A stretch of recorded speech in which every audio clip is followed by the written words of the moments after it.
Reprogramming the subconscious means conscious mind, wishes and desires, subconscious mind, program. Well, what if you took the wishes and desires and made those programs? Then guess what? You don't even have to think about it. You will automatically, 95% of the day, be playing behaviors to manifest those wishes and desires. If you put a pair of earphones on at night with a program of what you would like to be true in your life, as soon as your conscious mind disconnects, that program is playing. It's not playing into your conscious mind, that's shut off. It's now going straight into the subconscious mind. Having a positive thought does not in any way necessitate that those positive thoughts actually manifest themselves. And there's a piece that was left out. And if you don't understand the piece, then you're shouting into the wind with your positive thoughts. Nothing's going to happen. And the fact is this, when you're having positive thoughts, you're using your mind. The mind influences biology, but there are two parts to the mind that are completely different than one another, yet they work together. We confuse them, we tie them together, and yet they represent two entities working in two different fashions. There's the conscious mind and what is called the subconscious mind. Now, here's what it's very important, people have to know this, okay, and here's what it is. The conscious mind is our creative mind that is connected to our personal identity and our spiritual selves. That makes us all unique. Each of us has our own personal conscious mind. But what becomes very significant is this, is the subconscious mind is equivalent to a tape player. It's exactly what it is. It records experiences and then plays them back. And so now let's take a look and say, well, wait, there's a thinking mind, and then there's a tape player mind. And what's different about them is very profound. When you look at the power between the conscious and subconscious is 1,000,000 times more powerful. The subconscious mind runs our biology about 95 to 99% of the time. So while you're having all these wonderful thoughts, that's not the conscious mind's not running the show. It's a subconscious mind.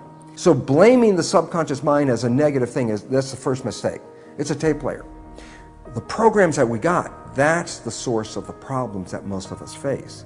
And these programs could limit our abilities and take away our powers, which essentially they do. Now, the relevance about positive thinking is this. Positive thinking is a creative thought that comes from the conscious mind. Okay, so I sit here and I'm going to have all these wonderful thoughts. I'm going to close my eyes and visualize all these wonderful things. Now stop and go back to the mechanical character of it. I'm having these thoughts with a little tiny processor called the conscious mind, and I'm competing with the programs that are in the subconscious mind. So if I have a thought for being healthy or being in a good relationship, and I'm doing positive thinking, and at the same time I have acquired programs in my development that said you're not as healthy as you think you are, and you're not that good a person to have those kind of relationships, then look, I'm now pitting my positive thoughts against my programs, and they're opposite. But this one works on a little tiny processor, and this processor is 1,000,000 times more powerful. So right away it's like, who's going to win in that challenge? The answer, of course, the subconscious is going to win. Okay, but here comes the other part.